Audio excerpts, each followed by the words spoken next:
Bonjour à tous, c'est un plaisir de vous retrouver sur notre chaîne Haute Fidélité Saumur. Alors aujourd'hui, j'ai l'honneur d'accueillir Renaud, Delta Audio, bonjour à tous. Renaud de Delta Audio qui nous a rendu visite aujourd'hui pour nous faire découvrir certaines marques qu'il distribue. Donc nous faisons notamment la marque Anna de chez lui. Renaud, qu'est-ce que c'est Delta Audio, d'où ça vient? Est-ce que tu peux nous faire un petit peu l'historique de la marque? Sans problème, bien Enfin, sûr. Alors de la Delta distribution. Audio, d'accord. Delta Audio, c'est un projet qui m'est tout à fait personnel. J'ai passé 15 ans à la direction des ventes dans une plutôt belle société de distribution de matériel audio. J'ai fait découvrir à beaucoup d'audiophiles et de mélomanes de nouvelles marques que personne ne connaissait. Meze par exemple, Ifi Audio par exemple, Rose, les streamers Rose. Voilà, quoi d'autre? Odez peut-être, les casques Odez. Mhm, ouais. Voilà, ça Mhm. se pose là quand même.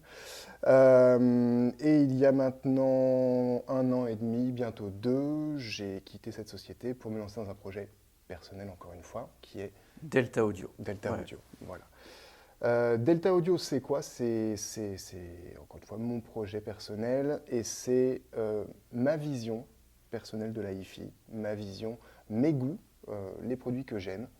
Donc, des casques, j'adore les casques, désolé, ça... beaucoup de monde n'aime pas, moi j'adore, désolé. De l'amplification à tube, encore une fois, on aime ou on n'aime pas. Euh, des électroniques, des enceintes, voilà. Et du vinyle, parce que j'adore le vinyle. Et pour le vinyle, Anna. Ouais. Donc Anna, qu'est-ce que c'est? Anna, c'est une marque de cellules japonaise qui est intégralement manufacturée au Japon par une équipe très réduite et chez Excel Sound. Excel Sound, vous allez me dire, mais c'est qui? Excel Sound, c'est facile, c'était l'un des principaux manufacturiers de cellules au Japon dans les années 70-80. C'était à peu près 50 000 cellules qui sortaient de chez eux à cette époque-là. Quand même, ouais. Voilà. Mhm. Ensuite, il y a eu le CD qui est arrivé, du coup le vinyle s'est écroulé, les Ouais, vinyles sont écroulés. ouais. Donc ils ont quasiment arrêté toute cette partie-là, toute la partie OEM, donc la fabrication pour de grandes marques de cellules. Et ils se sont concentrés sur la bobine mobile, pardon, oui, si, sur la bobine mobile, euh, et sur la bobine mobile plutôt haut de gamme. Ouais.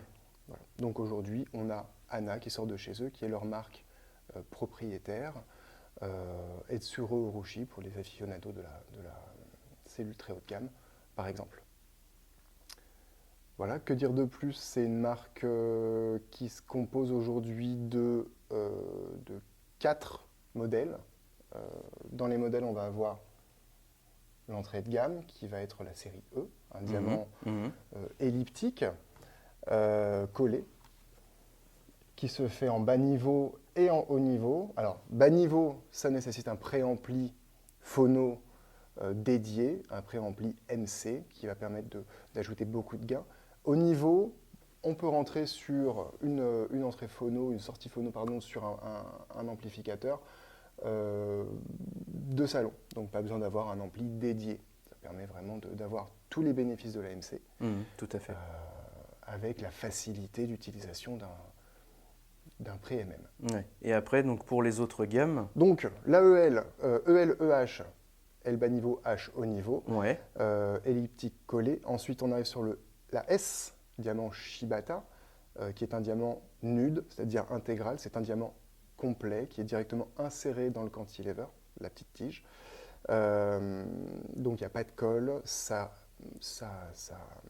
comment dire, les vibrations et le sillon, la musicalité du vinyle est vraiment mieux restituée qu'un diamant intégral. d'accord. Donc la S qui se décline en 3 versions, celle-ci, bas niveau, haut niveau, et bas niveau mono, pour ceux qui ont des disques mono. D'accord. Celle-ci. Ok. On passe ensuite sur la M. Donc Qui là, a- c'est un modèle encore plus haut en gamme, hein. voilà, donc qui est apparu plus tard Ouais. également, puisque vraiment la première génération de cellules, c'était la E et la S, qui sont Ouais. sorties en 2015. C'est une marque qui est très récente, encore une fois. La M, elle est sortie en 2018, D'accord. donc Ok. 3 ans plus tard. Et c'est vraiment une très très grosse évolution. C'est une très grosse évolution en termes de budget, forcément, mais c'est surtout une très grosse évolution en termes de restitution. Pourquoi? Parce que du coup, on passe sur un diamant microline. Alors le microline, c'est considéré comme d'une meilleure taille de diamant parce qu'elle reprend très précisément la taille du burin qui sert à graver les matrices de pressage. D'accord. Donc un diamant microline, ça épouse parfaitement le sillon. Et ça use beaucoup moins le vinyle aussi. Ouais. Donc ça, elle est plus lourde. Il y a une semelle en laiton qui a été ajoutée. Une partie a été cryogénisée. Donc c'est une cellule qui est vraiment beaucoup plus musicale et qui le rend vraiment très bien quand on a une belle platine vinyle et des bons enregistrements. Et qui se décline en 2 modèles. Et qui se décline également en 2 modèles. Donc là, bas niveau, encore une fois, et là, haut niveau. Très bien. Et côté nouveauté, chez Anna, il y a quelque chose qui est prévu? Côté nouveauté, on avait du coup celle qui est sortie en 2020, la Umami Red, qui est toujours d'ailleurs la plus haute gamme, qui est une cellule qui est faite intégralement à la main. Le vernis dessus, c'est une laque urushi, traditionnelle japonaise, faite à la main. C'est la quintessence du savoir-faire de Anna. Il y a un petit insert qui est en façade en ébène avec de la feuille d'or pour faire le kanji Anna.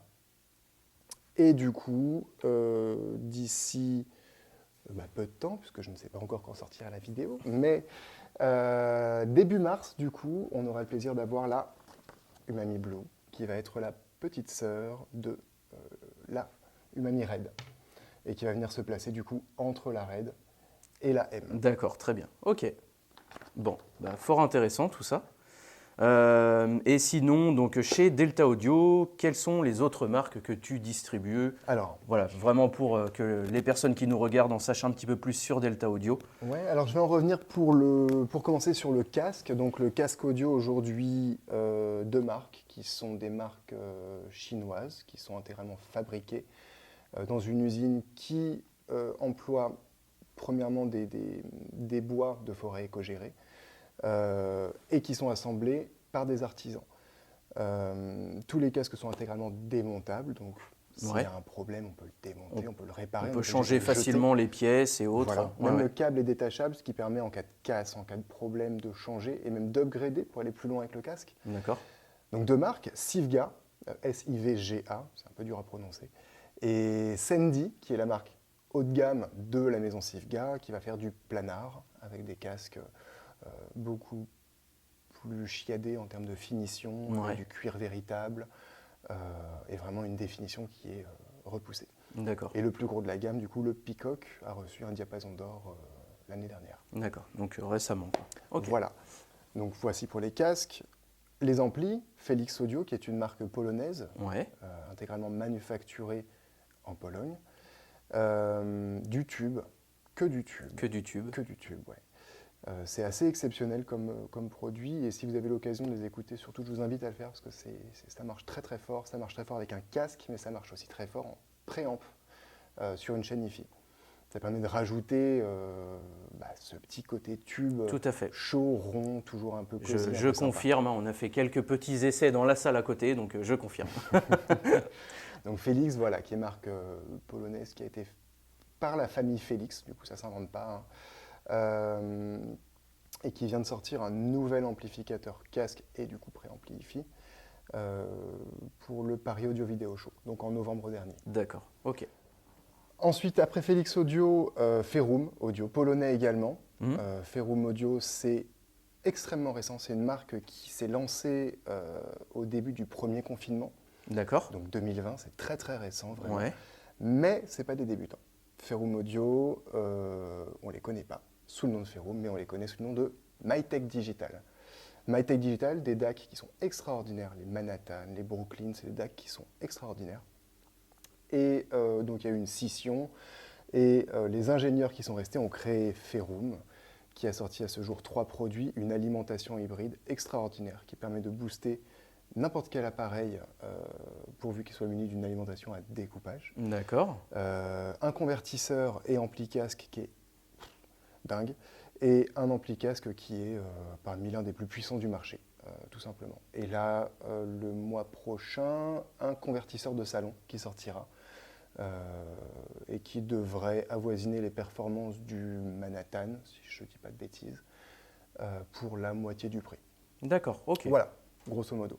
Ferum, Canor, Canor, oui. extraordinaire marque Canor, marque slovaque, Europe de l'Est, intégralement fabriquée en Slovaquie, en Europe de l'Est pour le coup.